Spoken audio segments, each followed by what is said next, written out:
I'm sorry, John. I ran. It was all I could do. Charles had changed, become something else, become a monster. I'd come to see him per his request. He had sent me an email saying he'd made a breakthrough. What he'd broken into was a world of horrors. I didn't believe him when he told me he'd found another world. No one did. All of his calculations had featured strange symbols that none of us had ever seen before, and when asked about them, his explanations were as strange and nonsensical as the symbols themselves. We'd all dismissed him, thinking he had finally cracked. Then, not but months ago, he had sent us an email saying he'd done it, that he had created a window into this other world.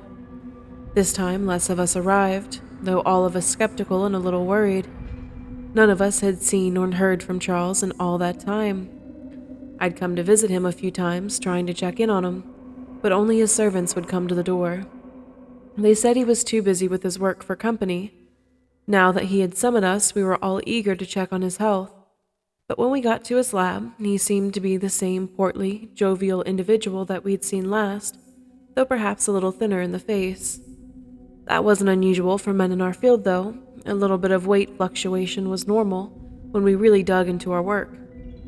He was excited, practically bouncing around with childlike energy. He brought us all upstairs to his lab, where he had set up monitors and cameras throughout the room. The cameras all had little red lights on them, letting us know they were recording, watching our every move. He had us huddle around a monitor, one of the smaller ones, and explained his theory to us once again. He told us of another world, parallel to our own, that occupied the same space on a different plane. He told us about how the military had taken an interest in his work, sending troops to inaccessible locations through a separate plane of existence. They'd contracted him to create a door into this other world, and he'd taken the first step. Without further fanfare, he turned on the monitor, and we saw ourselves. Just ourselves. Before anyone could say anything, though, Charles began operating a switchboard next to the monitor. The lights dimmed and flickered, and a machine that I had missed previously began to glow. It was covered in tubes, and a green liquid began flowing through them as they coalesced into a round tank in the middle. Soon the room was dark, the only light coming in from the machines and the cameras, the red dots like iridescent eyes peering at us in the dark. The screen changed when the lights went out. We were no longer alone. We saw a multitude of creatures, some floating in the air with tentacles drooping and waving about them in an invisible breeze, some walking on deformed and elongated limbs, others just jerking about and crawling on the floor. None of them resembled anything we'd ever seen, and I'm not sure about anyone else, but I was frightened. They moved freely through us, unaware of our existence. After a few moments of observation, one of our colleagues spoke up and asked how we could be sure any of this was real. He said that it could be doctored, an appropriate skepticism in this day and age, but I knew. I could feel it. Charles insisted that everything was indeed real, that this other world directly overlapped our own, and as such was entirely observable. At this point, some of them began calling him a fraud or a quack, and some of them just left, shaking their heads in disbelief on their way out. Charles pleaded with them to just open their minds to the possibility as they all walked away. I stayed with him for a while, told him I believed in his work, but he didn't seem to hear me. He seemed instead to be wholly absorbed in their disbelief. Eventually, I too left him, alone and broken in the dark. Now I was running for my life. This time I'd come alone. No one else showed up. I was the only one he'd invited, probably because I was the only one that would come and he knew it. When I arrived, the door was already open, cracked about halfway. Although the lights were off, but there was a flashlight on the ground. It was wet with blood and I should have left then, but I was worried something might have happened to Charles. So I used the bloody flashlight to navigate my way through the darkened hallways. As I neared the lab, a sense of dread filled my stomach and made its way up my throat, but I swallowed it and called out for Charles. "I'm in here, John," I heard, more clearly than the space between myself and the lab should have allowed. The green light from under the door barely illuminated the hallway as I turned the corner. I was afraid of that glow, but Charles was more than a colleague to me. We'd met in our undergraduate programs, and throughout the years I'd come to consider him as a friend, so I forced myself onward, and when I placed my hand on the knob, it was cold.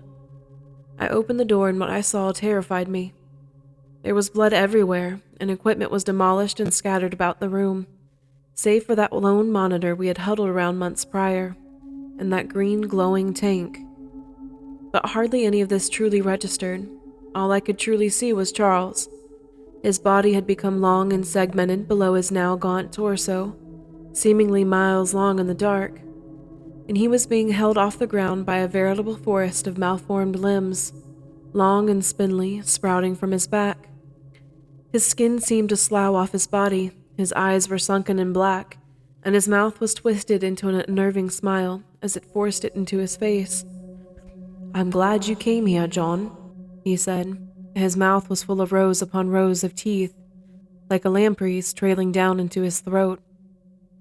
"I wanted to share my work with you, John, to share my new form." As he spoke, the smile never left his face. His teeth were small and barb-like, sharpened to a point. "I've done it, John. I've bridged the two planes, and in doing so, become more than myself. I've transcended my mortal coils. I've become infinite.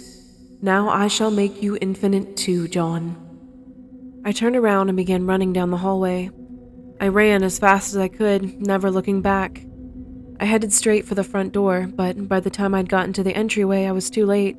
Charles was there. I don't know how, but he'd beaten me. "I'm sorry, John." I ran deeper into the mansion, navigating the hallways with a specific destination in mind, the study. Charles was always afraid of intruders and kept a loaded judge in the top drawer of his desk. 5 rounds of enough to put down just about anything. Once I reached the room, I scrambled for the desk, rounding its oaken bulk with desperate speed. I found the gun, thank God, exactly where it was supposed to be. "Bullets won't work, John." I looked up and there he was, not but a few feet away. So I raised the gun and fired twice into his chest. The shots had enough force to shove him back with 2 fresh holes in his torso. But he didn't drop to the floor. He didn't cry out in pain. He didn't even bleed. As he pulled himself back upright, he began to chuckle. "I told you, John. I am a cosmic entity now. I will not be removed by your mortal tools." As his chuckles evolved into full-on laughter, I realized there was nothing I could do. Well, not nothing. "That won't save you, John. It's just a flesh wound. Nothing that I can't fix." With a trembling hand, I put the gun in my mouth, tasting the bitter metal as it rattled between my teeth. His laughter echoed in my head as I pulled the trigger. I just hoped to God it was enough.